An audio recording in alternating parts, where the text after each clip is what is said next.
Está no ar. Gente que Fala. O melhor programa de debates do rádio brasileiro. Gente que Fala. Tem texto e direção geral do jornalista Fausto Camunho. Gente que Fala. Reúne de segunda a sexta-feira formadores de opinião para discutir as principais notícias do dia. Gente que Fala. Tem o selo de qualidade APCOM. Olá, olá! O programa Gente que Fala está começando pela 365, a sua rádio de todos os dias, por imagens na Altivia, TV da internet, redes sociais, Instagram, Facebook e o nosso canal no YouTube e a retransmissão a partir das 10 da noite pela Rádio Cultura AM 990 de Dois Córregos, no Centro-Oeste Paulista e para 20 cidades lá da região. Pela próxima hora, a gente quer você por aí curtindo, comentando, compartilhando a transmissão do programa Gente que Fala. Interaja, faça perguntas aos nossos entrevistados de hoje. O WhatsApp é o 973350038, 973350038. Eu sou Mauro Friesman, vamos conhecer então os nossos convidados de hoje, que vão analisar, vão debater os temas por aqui propostos. Eu começo apresentando o Tony Mastaler, ator, publicitário, diretor e criador de estratégias de marketing político. Tony, como está? Muito bem-vindo aqui, obrigado por colaborar sempre com a gente. Mauro, um prazer estar aqui. Eu é que agradeço. Quero cumprimentar meus colegas aqui da bancada, o Bruno, o Rodrigo, o Walter. Certeza de bom conhecimento. Hoje eu saio maior, com certeza. Vamos seguir então apresentando também o Rodrigo Mendes. Ele é publicitário, sociólogo, cientista político, estrategista de marketing político. Como está, Rodrigo? Obrigado mais uma vez aqui com a gente também. Bom dia, sempre prazer estar com vocês, Mauro, meus amigos aí, Tony, Walter. Agradecer ao Bruno aí pela sua participação e aos nossos ouvintes. Com certeza vai ser uma conversa muito legal para todo mundo. Certamente. Eu coloco aqui também na nossa bancada agora o Walter Lagoa, preparador de comunicação para lideranças. Como está, Walter? Bem-vindo. Boa tarde, Mauro. Prazer estar aqui com vocês. Boa tarde para todos os ouvintes aí. E complementando esse time aqui dos especialistas nos assuntos eleitorais, o estrategista eleitoral Bruno Soller, especialista em pesquisa de opinião pública, colunista do Estadão. Como é que está, Bruno? Bem-vindo. Boa tarde, Mauro. Primeiro, obrigado pelo convite. Prazer aí fazendo minha estreia aí no Gente que Fala. E também deixar um abraço para todos os amigos aí que vão debater. Rodrigo, pelo convite, o Walter e o Tony.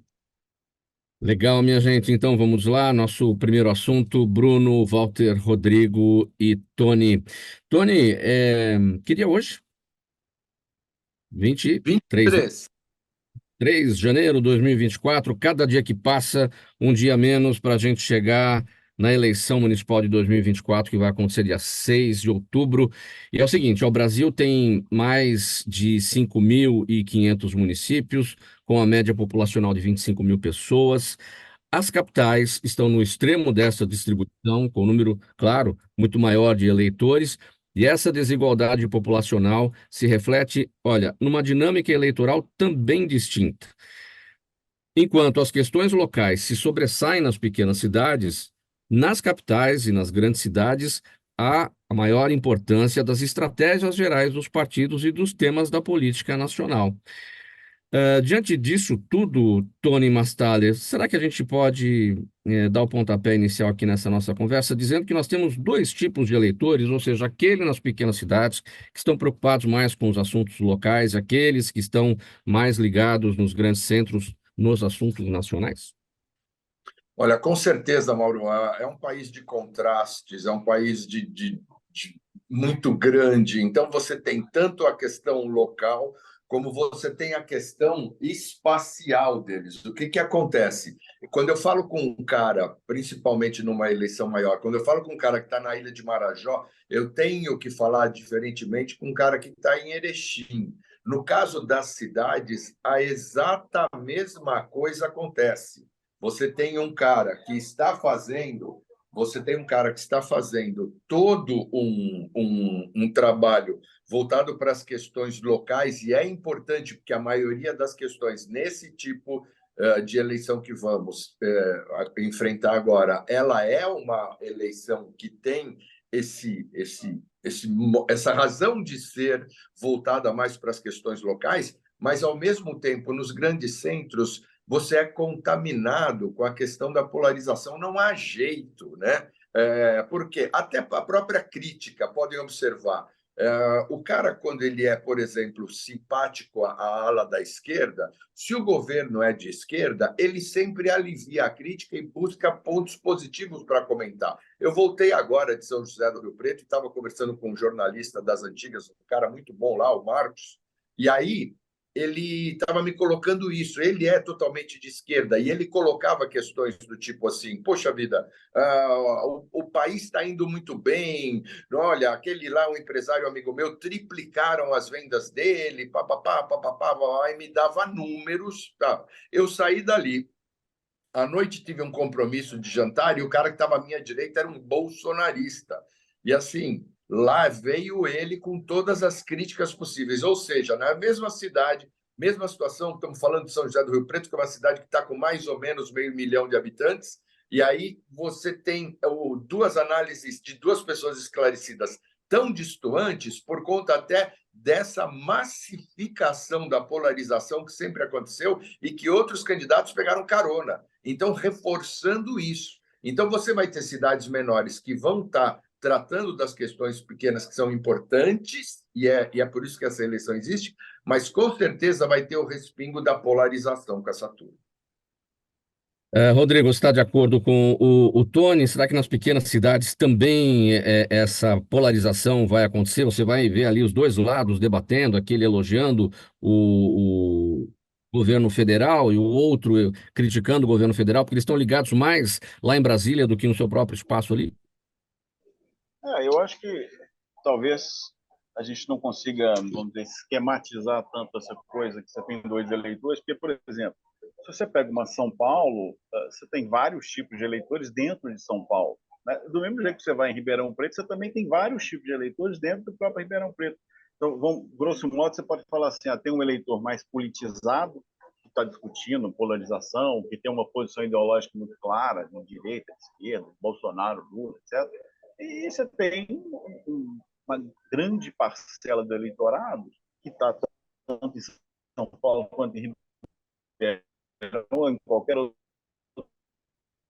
cidade pequena também, que não está completamente alheio à eleição, só lá para frente, está completamente bem fora dessa conversa aí, envolvendo ideologia, né? E aí, para a gente, que tem a questão da comunicação, né, que tem que fazer a informação chegar para essas pessoas, o desafio é tão grande em qualquer campo, né? Porque tem gente que não sabe ler, que não acessa a internet, que tem dificuldade cognitiva de acessar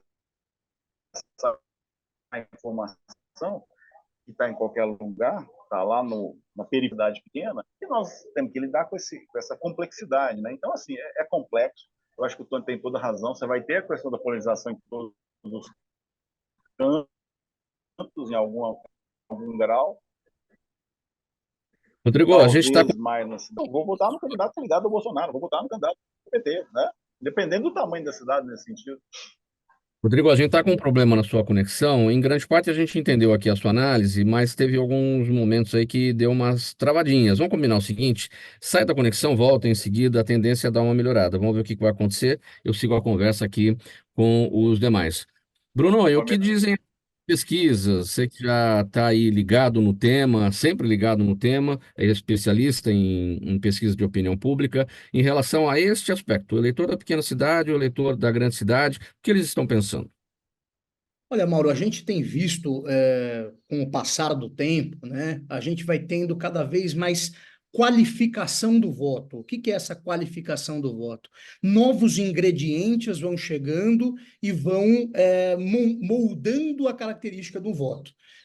A gente, no Brasil, nós temos uma característica muito clara que ela já vem de muito tempo, principalmente pós a eleição do Lula lá em 2002 e depois do primeiro governo Lula, que é uma divisão de voto de classe social, né? Você tem um voto das classes mais baixas, muito mais organizado e olhando para candidatos que têm um perfil mais assistencial e que dialogam melhor com essa história do lulismo, do ponto de vista quando a gente vai para o jogo nacional, e você tem o antilulismo, um voto que é normalmente um voto mais que a gente costumava chamar do voto de opinião, que era eu não gosto muito desse termo, mas é um voto que seria um voto mais da classe média, média alta, que discutia outros temas e etc. Eu acho que o que a gente está tendo cada vez mais é novos elementos chegando nessa decisão do voto. Por exemplo, nós temos uma mudança social no Brasil gigantesca que impacta no modo que o eleitor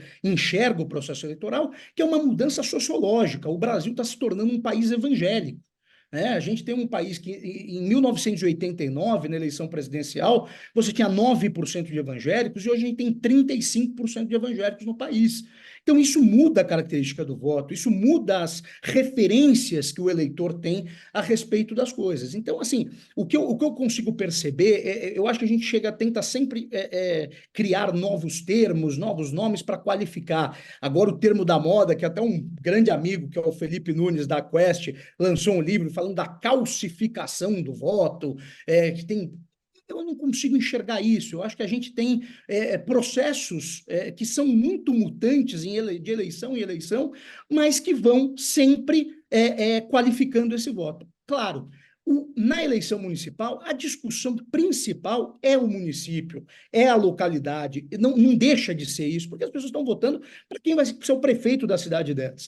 Agora, evidentemente que aspectos ideológicos começam a ser importantes, e você provavelmente tem candidato, quando você não tem um candidato que está fazendo uma grande gestão, esses elementos acabam sendo importantes. Eu fiz agora uma pesquisa só, rapidamente, em Minas Gerais, por exemplo, na terra do Rodrigo. A gente fez uma pesquisa em Contagem, em Minas Gerais. Foi divulgada pela Rede Record. A candidata, a prefeita atual é do PT, tem 80 e tantos % de aprovação, e quando você cruza o voto, tem muito bolsonarista votando nela. Gente que votou no Bolsonaro e vota nela, porque entende que para a cidade ela é uma solução. E isso vai se repetindo onde você tem grandes gestões. Por exemplo, no Recife, o João Campos, com 80 e tantos % de aprovação, e tem eleitor do Bolsonaro votando nele também. Então, eu acho que a gente está num processo de qualificação do voto. Mais ingredientes vão chegando. Mas não acredito muito em coisas muito determinantes, não. Em qual extrato social, Bruno, as pesquisas mostram que está a maior polarização? Porque é senso comum dizer, olha, entre os mais ricos votam na direita, os mais pobres votam na esquerda. Não necessariamente, mas é um senso comum. Classe média vai lá e se divide, né? É exatamente isso? Nós temos uma classe social no Brasil que eu tenho insistido e tenho escrito bastante sobre isso, que é a classe C2. Quem que é essa classe C2? É uma classe que está localizada principalmente na periferia das grandes cidades. Nós estamos falando aí de 26% do Brasil, mais ou menos, e essa classe ela é impactada por dois elementos principais. A questão dos serviços públicos e a questão da renda. Então, ela mexe economia e serviços públicos. E essa classe social eu chamo de swing vote brasileiro, porque ela é quem define a eleição, ela muda de lado. Ela, em 2018, quando a gente estava no auge da crise da segurança pública no Brasil, com intervenção no Rio de Janeiro, criação do Ministério da Segurança Pública, aquela confusão toda que se estava, ela entendeu que o Bolsonaro era uma solução para esse serviço e votou muito no Bolsonaro em busca de uma resolução para esse serviço. Quando foi em 2022, essa mesma classe social que tinha dado vitórias, onde você tem concentração, vou te dar um exemplo, por exemplo, Nova Iguaçu, no Rio de Janeiro, você tem uma concentração em classe C2, uma cidade que tinha dado 20 pontos de vantagem para o Bolsonaro, acabou dando 10 pontos só de vantagem, porque o elemento renda, naquele momento, foi mais importante, foi mais impactante e acabou levando esse eleitor para o Lula. Então, eu acho que essa classe social é onde a gente enxerga mais a contaminação dos fatores externos para que ela decida o voto. Nas classes mais altas, você tem uma tendência de voto no candidato anti-Lula, e eu falo do anti-Lula porque esse mesmo eleitor que votou no Bolsonaro votou lá atrás nos candidatos tucanos. Votou no Aécio, votou no Serra, votou no Alckmin, naquele momento. Então, você tem voto anti-Lula nas classes mais altas, que é majoritário, e na classe D, que é a da base da classe social brasileira, que está muito concentrada no Nordeste do Brasil, principalmente no sertão nordestino, essa é muito lulista, porque ela vive basicamente de renda. Os serviços nem chegam tanto para essas pessoas, é muito mais renda, é muito mais a capacidade que elas têm de viver, né? E elas entendem que o governo Lula, em 2000, no período que foi presidente lá atrás, foi melhor para elas. Então, tem esse voto um pouco de saudade aí no Lula, né? Walter Lagoa, a partir do... Fala, Rodrigo. Só para não perder esse gancho, depois o Walter vai no Walter, só para não perder esse gancho que o Bruno falou, que eu acho que é fundamental nessa discussão nossa. Ele citou aí duas cidades e dois lugares em que ele fez pesquisa, em que a posição do prefeito, ou seja, do mandatário, ela é determinante para a decisão, independente da ideologia. Tá? Então, eventualmente, os caras são de esquerda, mas estão recebendo votos de gente simpatizando de direita. Porque a posição do prefeito na eleição local, na eleição municipal, ela é estruturadora da eleição. Tem alguns amigos que falam até que é uma espécie de um plebiscito da gestão atual para ver se ela merece continuar ou merece ser trocada, né? Então, assim, esse é um ponto que a gente tem que realmente discutir. Legal. Rodrigo, a sua conexão ainda não está boa, mas fica aí, vamos ver como é que vai daqui para frente. Eu acho que tem algum ruído também na sua sala, talvez pessoas aí presentes, enfim, não sei, tem alguma coisa que está incomodando aí, atrapalhando o seu sinal. Bom, vamos lá, Walter, vamos pegar esse gancho aí. Será que vai ter mesmo? Será não, vai ter mesmo, já está apontado aí pelas pesquisas. O Bruno já colocou e o Rodrigo também comentou o voto que vamos tratar assim, o Bolso Lula, aquele que votou no Bolsonaro e que lá na campanha municipal vai encontrar o candidato Lula e vai votar, e o Lulonaro, ou seja, ao contrário também, aquele que votou no Lula vai votar no candidato Bolsonaro, vai votar no candidato de direita ali na questão municipal. Como é que você avalia isso? Eu acho que a gente não pode generalizar, Mauro. Por exemplo, falando de Contagem, a Marília Campos, lá ela tem o terceiro mandato, então ela já passou por 12 anos. Então, as pessoas têm uma identidade com ela e até tem um histórico de realizações que dá uma aprovação de 80%, né? Mas se você vai para o Triângulo Mineiro, você vai chegar lá, por exemplo, em Uberaba, e aí você vai falar de PT e esquerda, já tem uma sociedade que já se antena mais na direita historicamente. Então, assim, você vai ter pouco espaço para essa esquerda, mas não é o que determina, pelo histórico até de realização na própria cidade. Trazendo aí o Felipe Nunes, o Bruno até trouxe, né, como cientista político também, na biografia do Abismo, tem uma mudança assim, que eu acho que é fundamental, e eu não sei, mas ele traz alguns dados, por exemplo, que você pega ali até 2006, você tinha uma polarização já existia, né? Existia PSDB e PT. Você tinha uma coisa de um Estado maior e Estado menor, ponto. A partir de 2006, pelas pesquisas, você começa a perceber que o Nordeste começa a votar majoritariamente no Lula, Rio de Janeiro, Minas. E aí já começa a ter uma divisão, então a polarização já existia. O que acontece com o Bolsonaro é que a pauta já não é o tamanho do Estado, né? É o banheiro, se é unissex ou não, se vamos colocar arma ou não, é a questão do comportamento. E isso no livro deles lá, eles trazem que foi determinante para esse novo voto que está vindo. Que é assim, independente, quando ele fala dessa falsificação, parece, Bruno, depois me corrija, está muito direcionado a essa coisa do comportamento. A pessoa se identifica mais com a relação comportamental do que a política pública. Quero saber o que você vai fazer. Quero saber do banheiro unissex nunca. Então, tem alguns outros dados também que foram importantes a partir daí. Como o Bruno falou, os evangélicos, por exemplo, tiveram votos de proporção de 6 contra 3. Quando você fala de 30 e tantos por cento, mais ou menos isso, né, Bruno? Da população, 35%, já é grande. Mulheres, o Lula foi 6 contra 4. Cada 6 votos para o Lula, 4 para o Bolsonaro, das mulheres. Aí você teve pela primeira vez, segundo está valendo ali, que é a questão da raça. Então, entre os negros, por exemplo, foi de 7, entre cada 10 votos, 7 de negros iam para o Lula.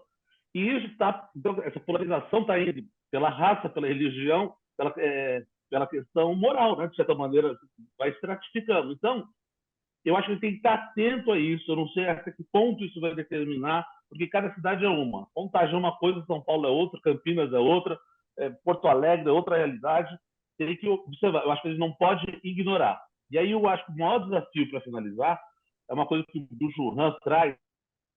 Ele falou o seguinte: os parâmetros das redes sociais estão fechando as pessoas em bolha.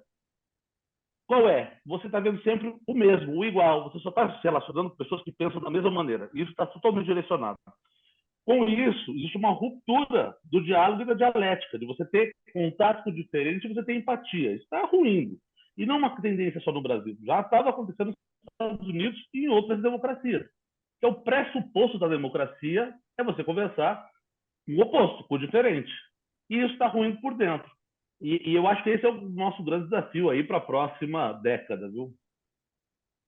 Tony Mastalli. Agora, só um ponto aqui, Mauro, que até o Bruno pode reforçar um pouco isso. A gente sempre trabalhou com pesquisa há muitos anos e eu não me lembro em pesquisas em eleições passadas que as variáveis raça, sexo e religião elas eram tão importantes do ponto de vista da diferenciação da decisão de voto. Você pegava o voto de evangélico ou o voto católico, era mais ou menos a mesma coisa, de negro, de branco, era mais ou menos a mesma coisa, de homem e mulher não fazia tanta diferença. A partir da eleição de 2018, aí o Walter tem toda razão, com a introdução de variáveis mais culturais, de opinião realmente, isso aí começou a fazer diferença na decisão de voto. Então, aí ela foi muito... essas variáveis foram contaminadas pela polarização. E aí, consequentemente, vai ter algum efeito na eleição municipal, né? O Rodrigo, Bruno? só para dar um dado para vocês aí que eu acho que é importante. Eu acho que, na verdade, a gente não se tocava tanto e nem ficava tão buscando esses cruzamentos. Por quê? Se a gente for atrás, se a gente for olhar 2006, por exemplo, eleição presidencial, 2006, 2010, 2014, se a gente cruzar hoje os dados de quantos negros votaram no Lula, de mais católicos votando no Lula, a gente vai ver que, na verdade, o grande ponto é que nós temos essa divisão de classe social. Aonde está a maior concentração dos negros no Brasil? Está justamente na classe D.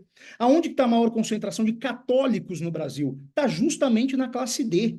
A classe D é católica no Brasil. Se você for no sertão, de um lugar que o Rodrigo conhece muito bem, da Paraíba, ainda o padre é importante na cidade.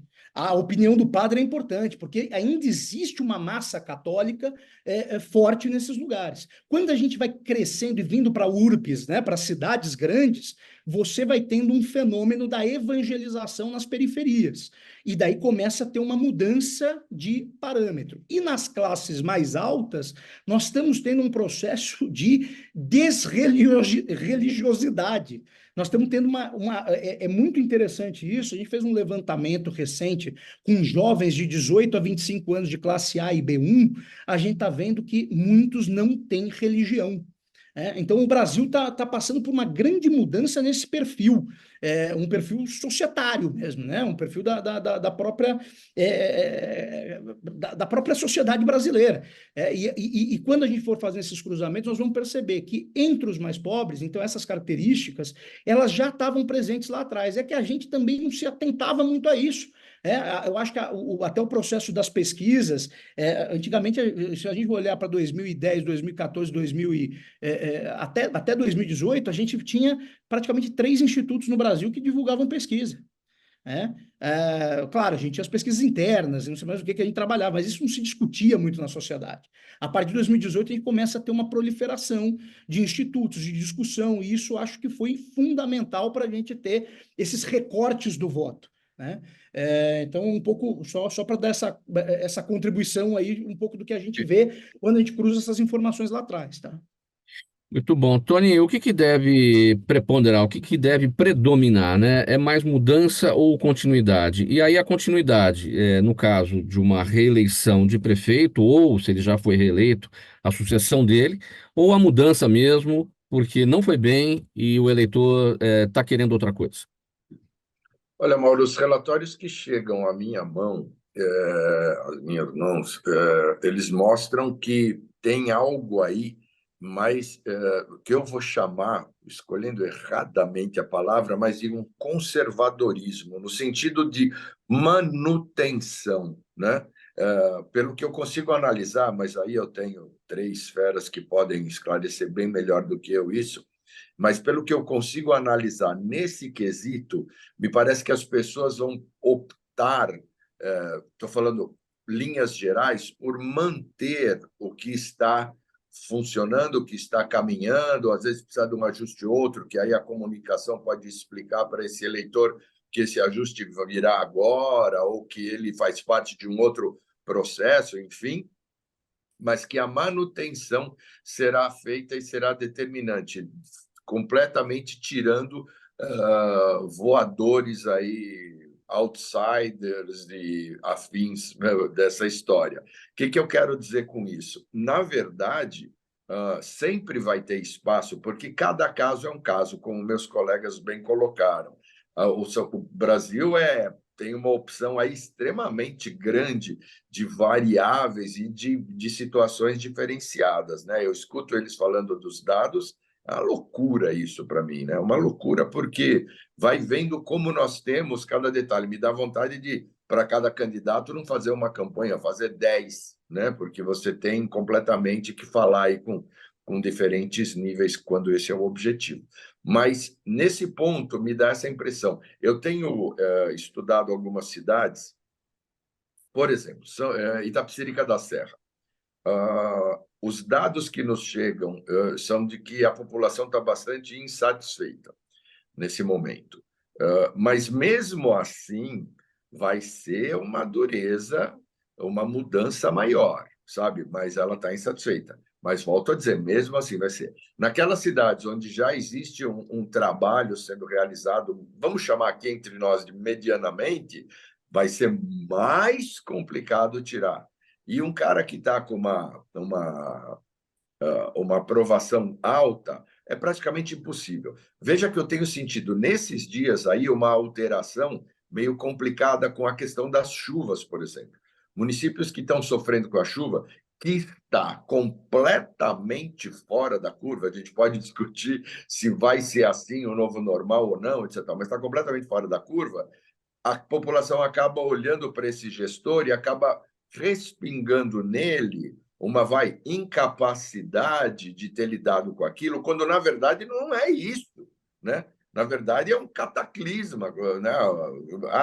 A Covid aconteceu por causa... Não, aconteceu, entende? Então, assim, isso é um problema. Você veio desenhando tudo, de repente vem uma chuva que a média era 30 milímetros, está 180, não há sistema de captação de água que vá resolver isso. E isso acaba, principalmente na questão local, mexendo com essa imagem do prefeito, impactando. Mas eu ainda acho, com tudo isso, que teremos uma manutenção nos postos, regra geral.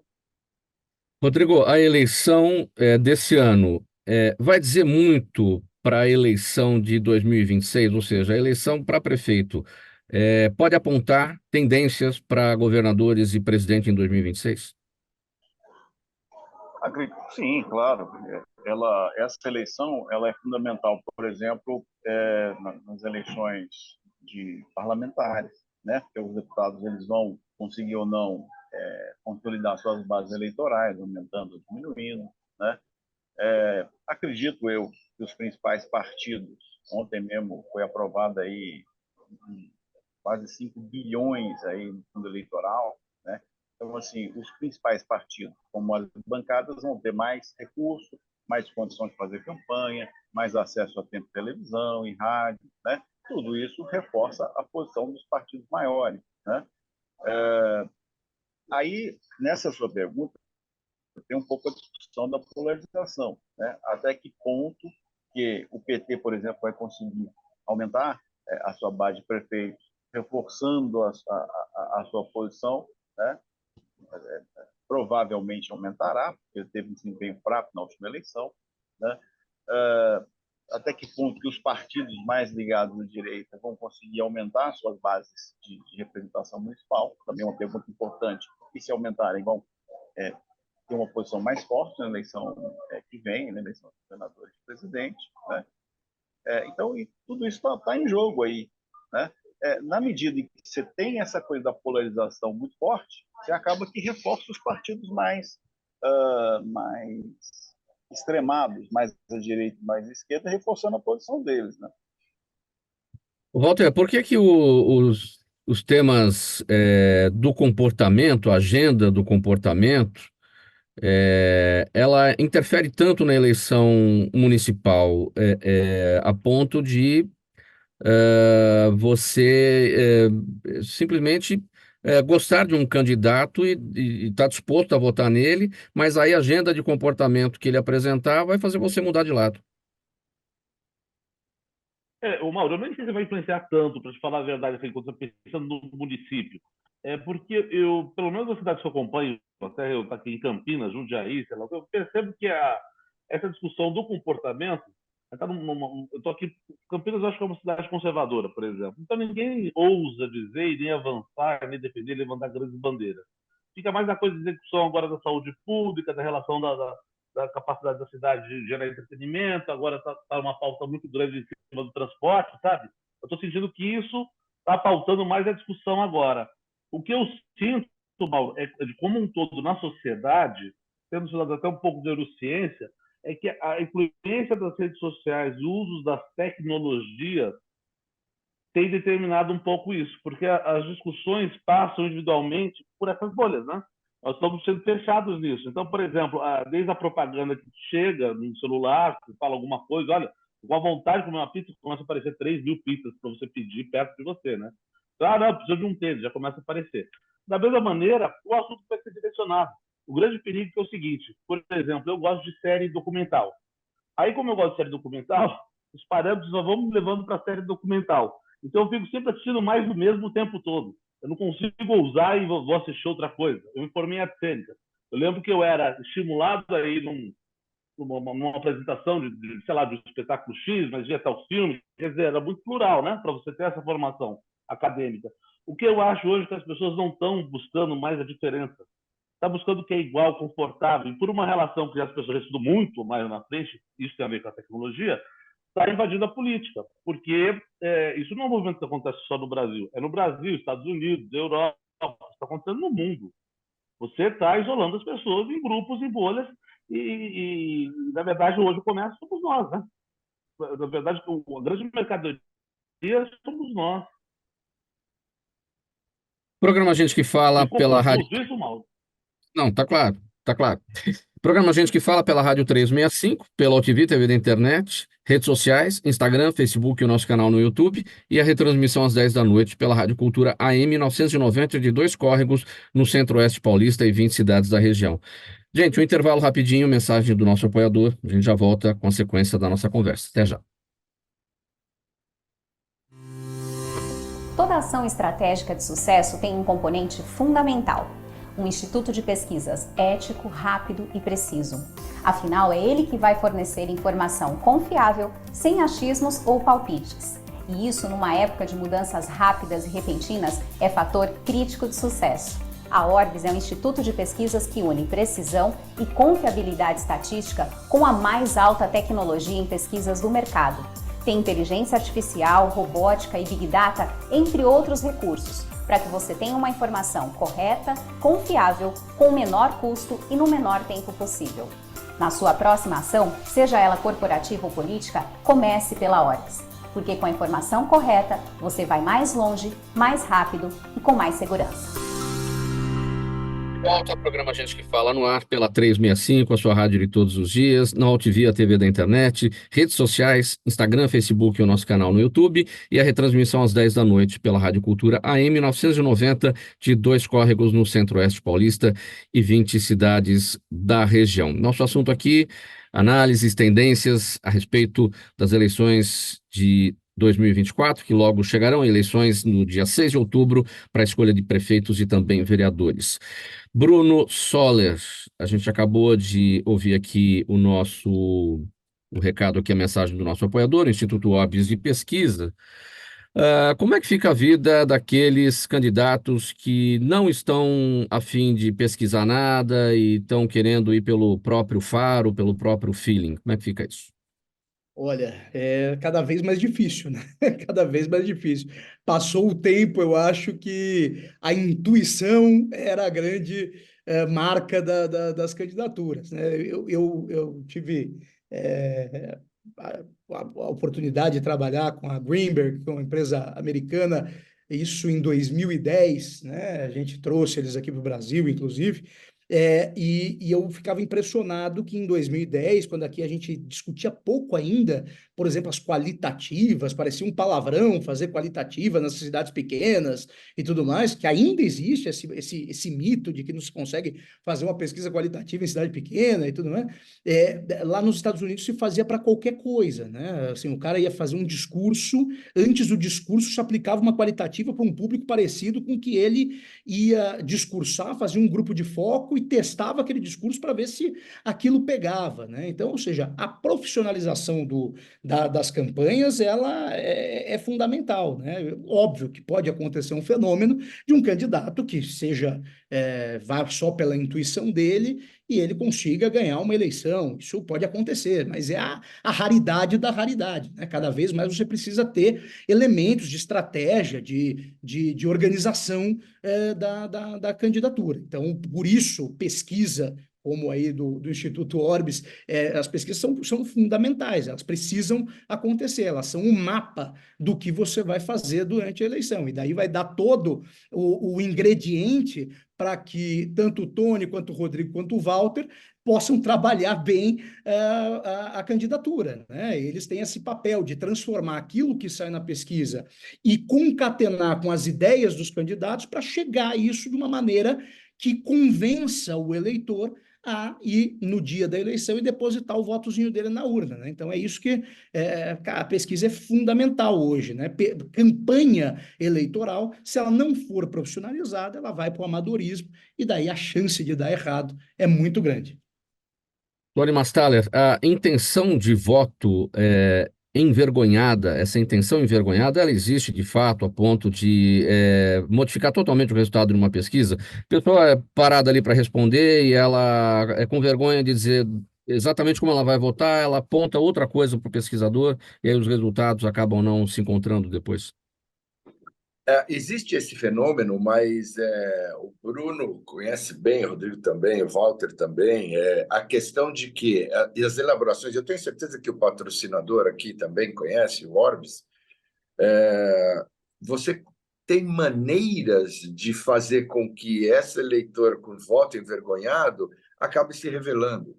Porque é uma análise de dados, é precioso. Porque, assim, a pesquisa é simplesmente fundamental, né? Não tem jeito, não tem jeito. O Bruno foi muito gentil e educado quando ele colocou, olha, pode acontecer, mas ele sabe que é em 150 milhões de casos que vai acontecer um cara que veio sozinho, entendi o clima e vou ganhar, né? Porque é bem complicado. Contra profissionalismo, mano, você já perdeu, sabe?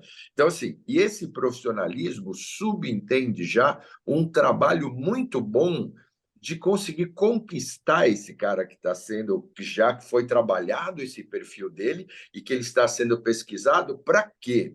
Olha só, para que ele gere a informação. E o que vai acontecer?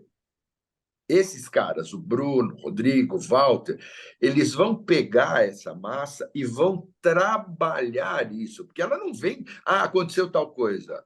Se fosse assim, estava bem mais tranquilo, eu não tinha cabelo branco.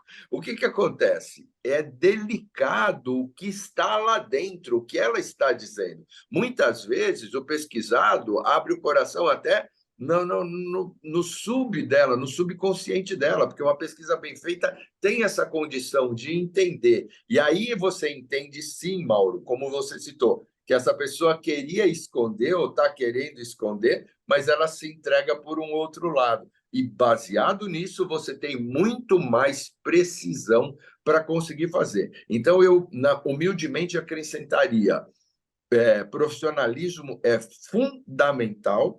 Agora, escolher sempre bons profissionais, bons institutos, porque esses caras é que vão fazer. Porque se você também pegar um mau profissional, um mau instituto, aí realmente vai ficar um pouco mais complicado. Então, pegar profissionais que têm história, têm estudo, têm coisas, tem empresas assim também que vão dar esse sustentáculo para o cara poder olhar e falar, bom, o tiro é aqui. E aí ele acerta na mosca. Rodrigo Mendes, quais são os principais erros no marketing dos governos? Ou seja, os prefeitos que aí estão e que têm uma agenda a ser divulgada, a ser mostrada, agenda de trabalhos, mas na verdade estão errando, não estão fazendo o que deveriam. Ah, tem muito erro. Eu diria que a maioria hoje tem muito mais falha do que acerto. A gente roda por aí e percebe isso. Podemos fazer uma lista grande aqui. Eu acho que uma das coisas importantes é o seguinte: o pessoal produz muito conteúdo e não se preocupa com a distribuição desse conteúdo. Ou seja, tem muita produção, mas a informação não chega onde precisa chegar. Uma outra coisa importante também que a gente estava falando, você precisa adaptar a sua mensagem ao perfil do público-alvo, né? Se a pessoa tem dificuldade, por exemplo, para ler, não adianta você mandar um texto, né? Você tem que fazer uma coisa mais audiovisual, né? Você tem ainda situações muito comuns no Brasil afora em que não se privilegia ou não se trabalha com os principais veículos populares. Populares que eu estou falando é que as pessoas acessam, por exemplo, o WhatsApp, a televisão. Então ainda você trabalha muito com jornal. O jornal é uma mídia hoje que não atinge a grande maioria do eleitorado. Então, por exemplo, você vai nas assessorias das prefeituras, você tem uma grande produção de conteúdo jornalístico, por exemplo, que vai através de um release, chega para um jornal ou para um site, mas pouquíssima gente acessa, né? Então, outro erro também muito comum é você não ter ciência embarcada nesse processo. Por exemplo, você ter pesquisa para saber qual é o veículo que atinge mais o perfil A, B ou C, ou seja, as pesquisas em mídia, e a partir dessa informação, você fazer um trabalho mais elaborado, mais científico, para, de fato, fazer a informação correta chegar para as pessoas com determinados perfis diferenciados, né? Então, se tem alguns exemplos assim, mas, assim, talvez o mais essencial seja discutir um pouco o que a gente estava falando há pouco, fazer pesquisa, entender quais são os problemas das pessoas, o que as pessoas estão buscando, os seus problemas que elas vivem no seu cotidiano ali, e, de fato, a gestão precisa focar, precisa se posicionar frente a eles, né? E precisa ser conceituado em relação aos principais problemas do eleitor. Essa é a essência do marketing, é você falar aquilo que as pessoas estão realmente preocupadas, não aquilo que você acha que é o certo, né? Quando você faz essa conexão entre o desejo e necessidade das pessoas, o desejo e as necessidades das pessoas e o seu discurso, a sua imagem, você tem uma melhora na sua percepção. Walter, o Rodrigo tratou aqui sobre o candidato que está no cargo, aquele que vai buscar a reeleição e que tem aí um trabalho a ser mostrado. E aquele que não está no cargo, que não é necessariamente um marinheiro de primeira viagem, mas que de repente nunca ocupou ali o cargo de prefeito e não tem trabalhos a serem eh, falados aí para o público, para o eleitor. Tem que furar a bolha. Vou voltar a insistir nisso. Ele tem que aparecer para esse público. Na verdade, Como não ele tem que ocupar os espaços, né, Mauro? Porque, assim, acho que o Tony citou isso, né? O recall tem que ser grande, né? Pois acho que o Bruno deve ter essa informação, o Rodrigo, acho que 60% a 70% pode ser reeleito. É alto, né? A Isso taxa mesmo. é maior. Não é isso? Exatamente. 70%, Bruno? Nessa fase, 70%.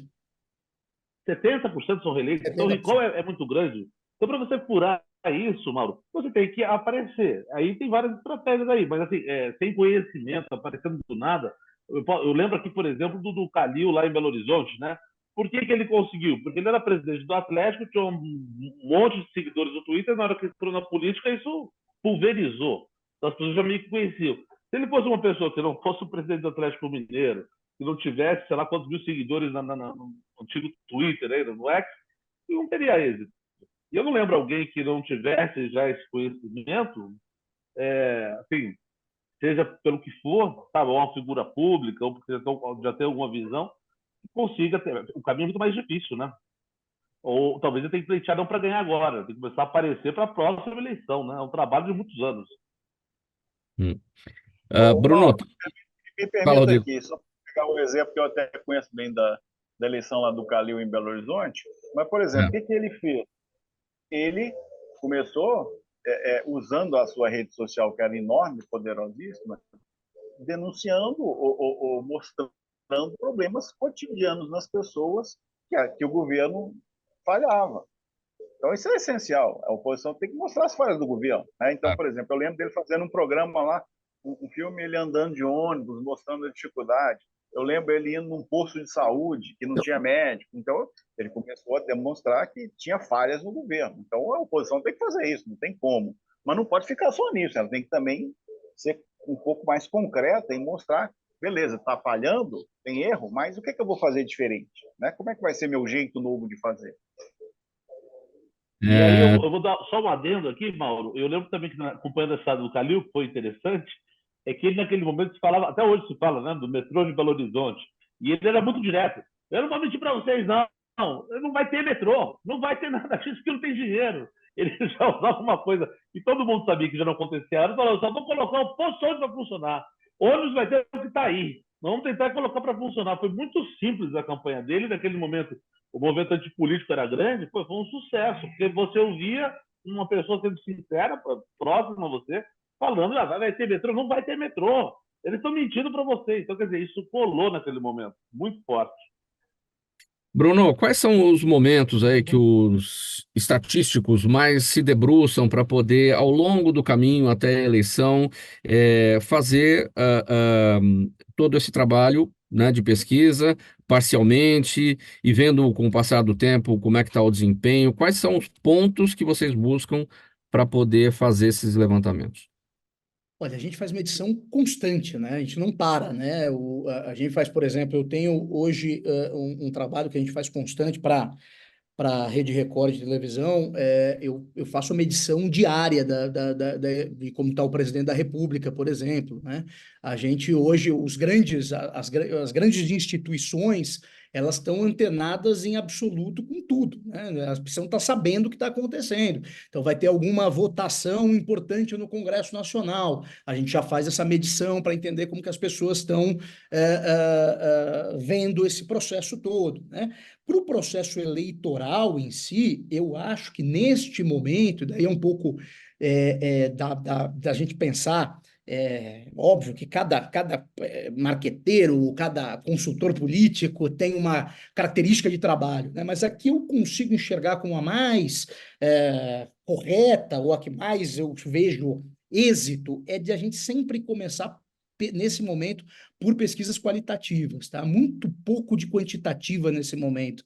Ainda porque o que a gente tem sentido é que quando vai chegando perto do processo eleitoral, quando a gente vai chegando na hora da decisão do voto, nós estamos tendo muita mudança. O voto tem ficado muito para o final, né? Então a quantitativa nesse momento ela é um pouco ilusória, né? Porque ela te dá um retrato desse momento. Claro que ela é importante para você cruzar tendências, para você entender tamanhos, né? Mas eu acho que nesse momento, para uma candidatura, é muito mais importante ela trabalhar do ponto de vista qualitativo. Então, fazendo os grupos de foco, trabalhando, por exemplo, em algumas regiões da cidade, pesquisas que são aquelas chamadas as pesquisas, né, que elas vão para como que elas são qualitativas individuais que a gente faz, essas entrevistas em profundidade. Eu acho que elas te dão muito mais elemento hoje para a construção de uma candidatura, entendeu? Mas, óbvio, né? Você precisa ter tudo a quantitativa ela vai te dando alguns cruzamentos que são importantes também, né? Mas elas não são hoje tão fundamentais quanto as quadras. Por que um candidato, quando ele está atrás na pesquisa, ele fala, eu não acredito em pesquisa, não tem nada a ver isso. Aí quando ele está na frente, ele fala, agora eu acredito.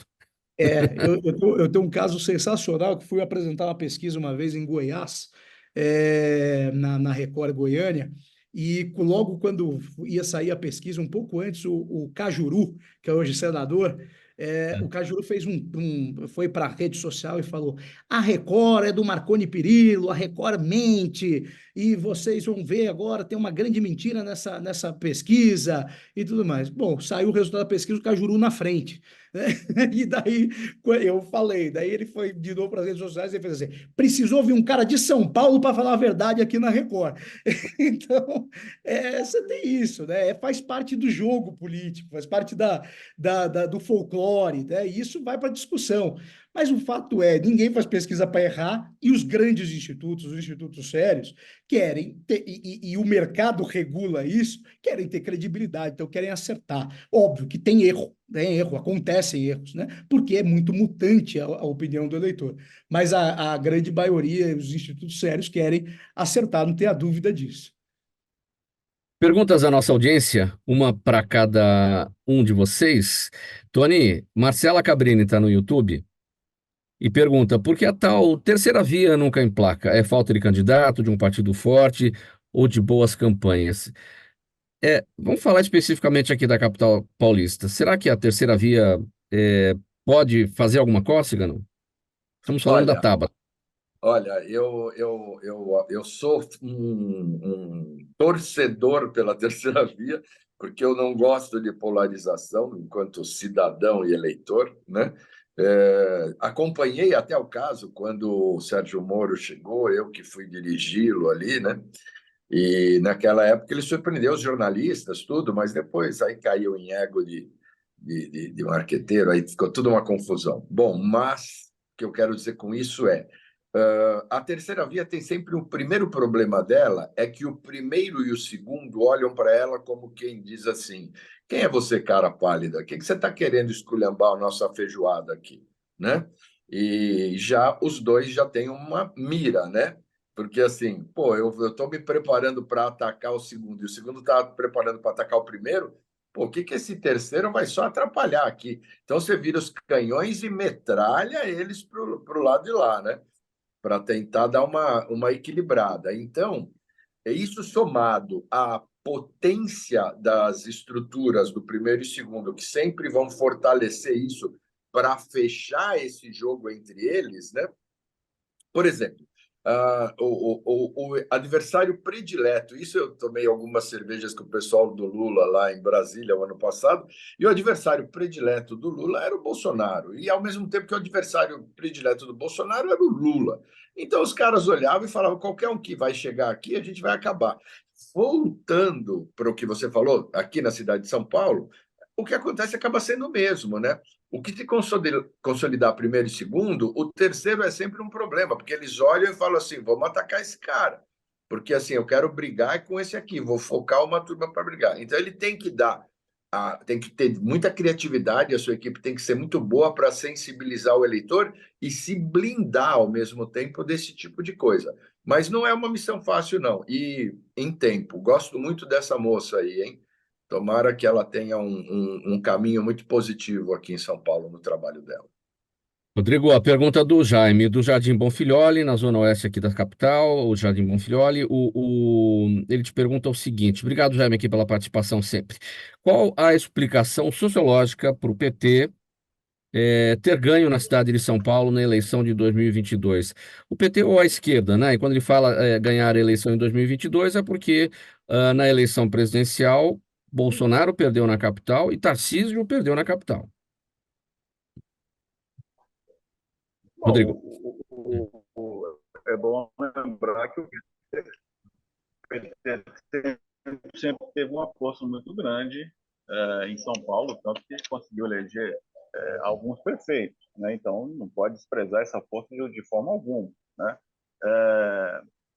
Na verdade, percebeu-se lá pelas tantas que São Paulo seria absolutamente determinante na eleição presidencial, né? Seria a eleição não decidida no Nordeste, não decidida nos extremos do Sul, no Centro-Oeste, etc., mas seria decidida no Sudeste, né? Então, houve um esforço muito grande do PT, inclusive, para se fazer a grande campanha em São Paulo, né? Mobilizando todo o seu exército aí que, como eu falei, historicamente sempre existiu, para que isso acontecesse, né? E provou-se que foi absolutamente fundamental essa diferença que conseguiu aqui em São Paulo para ganhar a eleição. Sim. Walter, a Lilian Gomes no Facebook te pergunta que tipo de discurso um candidato que não é populista, mas tem menos rejeição que os líderes das pesquisas, deve adotar para conseguir chegar ao segundo turno. Olha, não ficar mudando muito o discurso, né? Porque comunicação é redundância. E como a gente está hoje na economia da atenção, que a gente precisa ganhar a atenção das pessoas, você tem que estar sempre repetindo alguns mantras. Então, nesse sentido, ele tem que pegar algo que toque as pessoas e nesse sentido, eu queria até falar sobre a terceira via. Como está destacando muito essa questão comportamental, né? Ah, banheiro, aquele lá não presta, isso, não quê, aí o outro lado não, sou mais progressista, um lado mais conservador nos costumes, aí, né, vamos dizer assim. A terceira via chega a ter um discurso para somar. Ela vai querer falar sobre projeto, plano de governo. Plano de governo não está dando ibope. O ibope já acabou, né? Então, assim, então, as pessoas estão procurando outras coisas. Se você não pegar um discurso que feche, fale, precisamos fazer tal coisa, que não é que reducionista, mas que fique e que seja repetido quase a exaustão para as pessoas entenderem que tem uma linha determinante. Mas acho complicadíssimo ver essa questão da terceira via e conseguir. Eu acho que essa pergunta do Walter, da Lilian, Walter, ela está em cima, eu acho que do voto útil, né? Daquelas pessoas que acabam pensando no voto útil, e o resultado disso é levar para o segundo turno os mais rejeitados. Então, é fazer com que aquele que tem menos rejeição é que chegue lá, porque senão a gente vai ter sempre a disputa dos mais rejeitados. Ou seja, eu não gosto desse, eu vou votar nele, né? Mauro, se você pegar aí, por exemplo, nas últimas eleições, a gente tem parte lá, o Lula ou o Bolsonaro, eu não sei, mas é 25% a 30% de um voto que está sempre ali, né? Pessoas que estão representando esses lados aí estão partindo sempre de um voto de 25%, eu acho. Não sai disso, Bruno Rodrigo? 25%, 30% já tem Até sempre menos, um votinho meio até que. menos. Até menos. 20% já tem, né? Maior- Uns 20% a maior, sempre tem. a Marina Silva fez 23%, foi a maior votação de uma terceira via. De uma terceira via. Agora, nos clássicos, por exemplo, Lula e Bolsonaro, sempre assim, baixo de 30%, não tem? Ah, sim, sim. Sempre 30% ali consolidado. Então, tem uma pequena margem que eles, até eu acho que o chamam de liberais, né? Bom, enfim, é um pequeno grupo que tem uma preocupação ainda com o plano de governo e com o andar da carruagem da política.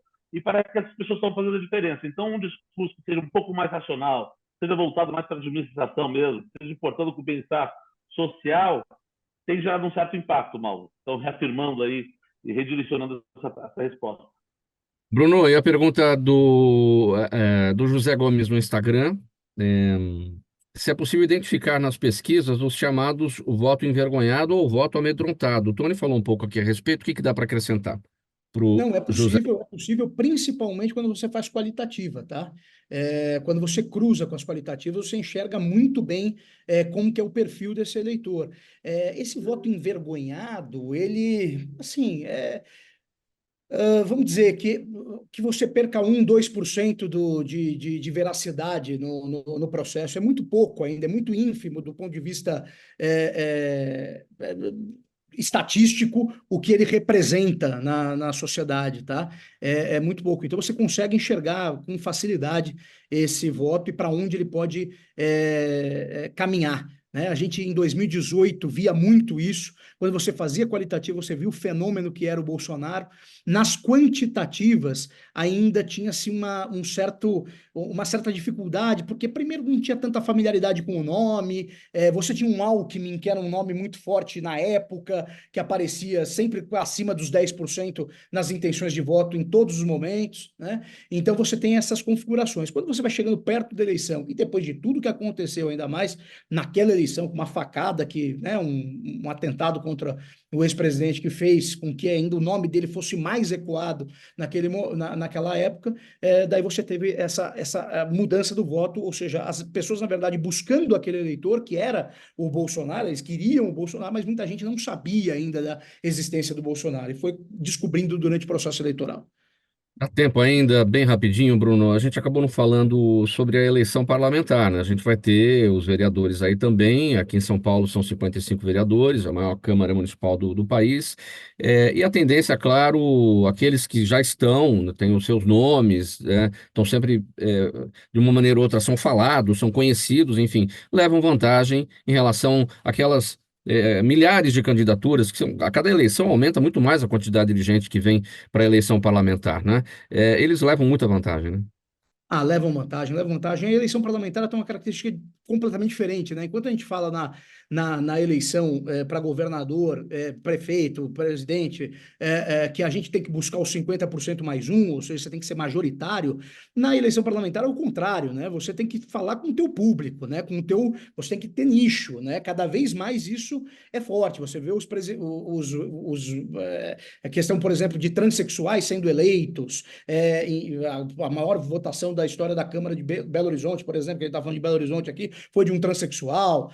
Então você vê, são temas que são muito específicos, que você fala com nichos da sociedade, e quanto mais nichado, me parece que mais chance desse eleitor, desse parlamentar conseguir a votação. E ainda você tem aqueles figurões, né? Tem os figurões, aqueles que estão sempre na cabeça das pessoas, ou que foram já alguma coisa no passado, tipo um Eduardo Suplicy, que é uma instituição e acaba sempre tendo uma votação muito grande e tudo mais.